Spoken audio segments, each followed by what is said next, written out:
What is going on, guys? Rewinds here, and in this video I'm going to be bringing you guys my review for Boruto 2 Blue Vortex Manga chapter number 7. So first things first, I do want to say, for those that are curious, spoilers and everything I regularly post on my channel will be returning back to normal next month. Spoilers will for sure be covered. I had some stuff come up this month, as I had said in one of my previous videos. Personal thing happened, so I had to attend to that, but everything should be normal going forward into next month and on. So chapter 8 and forward, we should be good. I am still dealing with some YouTube issues behind the scenes that I mentioned in my last video as well, with kind of what they're putting my channel through and whatnot, but I'm trying to resolve that. But that's a little update on that if you guys were wondering. Let's talk about the actual chapter though, which I do want to say I was pretty pleased with. This month did feel a little bit different, for me, because I'm so used to covering these spoilers and just going into these chapters knowing what's happening in full, because I make the spoiler videos, and so it was like a little different, I would say, in a sense of going into it knowing some spoilers still, because I saw some stuff circulating around, but I didn't know everything that was going to happen. So that definitely did make the experience a little bit more different, a little more enjoyable, I guess. But yeah, the chapter was titled Whereabouts of the Sun. So just based off of that, I knew that this chapter would have a decent focus on Mitsuki, because Mitsuki's the one who always talks about the moon and the sun, and that's pretty much what happened actually in the chapter, because the chapter started off with Mitsuki, flashing back, thinking that Kawaki is his son, so we get like 2 pages of that, and then we cut over to the fight in the present, where we got Sage Mode Mitsuki charging in with his striking Shadow Snake attack, and Boruto is pretty much just dodging, and Boruto then asks him, "Where is Kawaki?" And Mitsuki says that it doesn't matter. Mitsuki also says that Boruto's power level must be off the charts to make Code retreat, and tells him that that would tell Mitsuki that Kawaki wouldn't be a match for Boruto right now.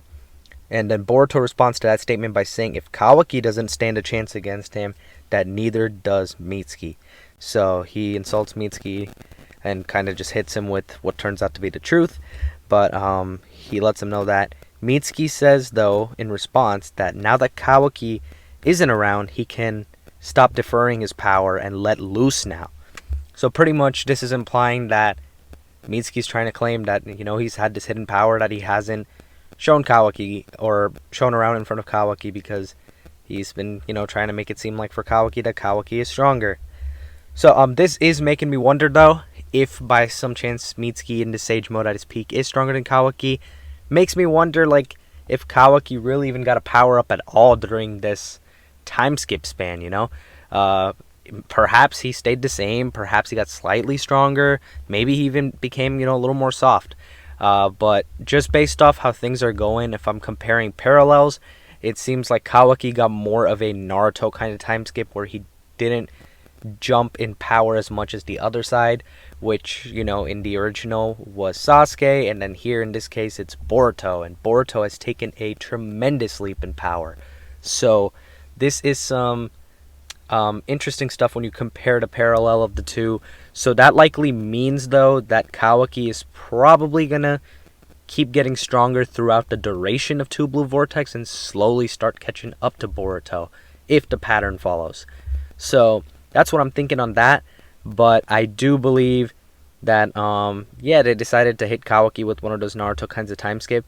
Perhaps he even got hit worse, because at least Naruto, when he came back from his time skip, he still had a few things to show, His taijutsu got way better. He definitely got way smarter in battle, which was probably the biggest thing. I think he had, like, the genjutsu releases, and then aside from that, I think he came back with the bigger Rasengan. I mean, I know it's still not a ton, but at least he's shown us, new things and improvement in that sense. Kawaki, we haven't really gotten any of that so far. In fact, Kawaki has gotten, I think, bodied now on like 2 different occasions already in 2 Blue Vortex. One from the sneak attack from Mitsuki, and one was from one of those soldiers that Code had invading the village. So, and I know Kawaki took that one out, but Kawaki did get, attacked pretty bad by it. That's what I mean by he, he ended up getting shown a little weaker. But, yeah, he'll probably level up in power, I'm assuming. So, I'm kind of expecting him to have more of a Naruto time skip kind of role. So, moving forward, Mitsuki then ends up making clones in his Sage mode and starts attacking Boruto with multiple snake attacks. And Boruto yet remains still dodging these. Boruto says he has many things to do, so he's going to stop playing around now. And Boruto then takes out all of the clones and lands a blow on Mitsuki. Mitsuki's just responding to this by saying, like, oh crap, he's fast.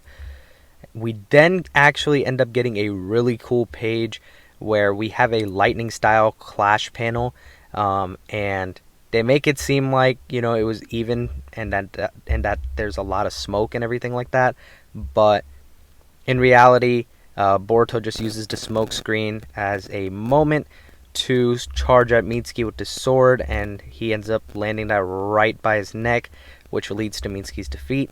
Boruto doesn't, slice him or anything like that, of course, but this pretty much is what ends the battle. So, after that, Boruto ends up talking to Mitsuki, and he ends up saying that Mitsuki must feel lost, and that the sun illuminating on him must have faded at some point, and that he must have realized at some point that Kawaki's not his son. And Boruto then ends up revealing to him that he is Mitsuki's son. And Mitsuki's, not really buying this. He's kind of like in a denial stage right now. But he wraps Boruto up with the snake. But the snake actually ends up not attacking him. And that action by the snake, along with Boruto talking to him a little more, makes him realize that Kawaki is indeed not his son. Boruto then tells Mitsuki not to worry, that he doesn't plan on killing Kawaki, but he does plan on settling things with him one-on-one. Mitsuki then asks Boruto before he leaves, why did Boruto kill Lord Seventh? Boruto responds to this by revealing that Lord Seventh is indeed alive and safe, and that his wife is as well. He almost actually revealed that Hinata was his mother in this situation. And now pretty much Mitsuki, Shikamaru, and Ino now all know that Naruto is alive. Boruto then says that Mitsuki can shine on his own, but if he ever needs a son, to come and seek him out anytime. Shikamaru is then still communicating to him, thanks to Ino, and he tells Boruto to get alone. Boruto then explains to him what omnipotence is and what has happened with the world. Boruto does, however, tell him that he shouldn't try understanding this concept because he'll forget it eventually anyway, as the class rep and Sarada have told him many times before. And I'm glad they threw in that line right there that, the class rep and Sarada have done it many times before, because 2-3 years is a long time.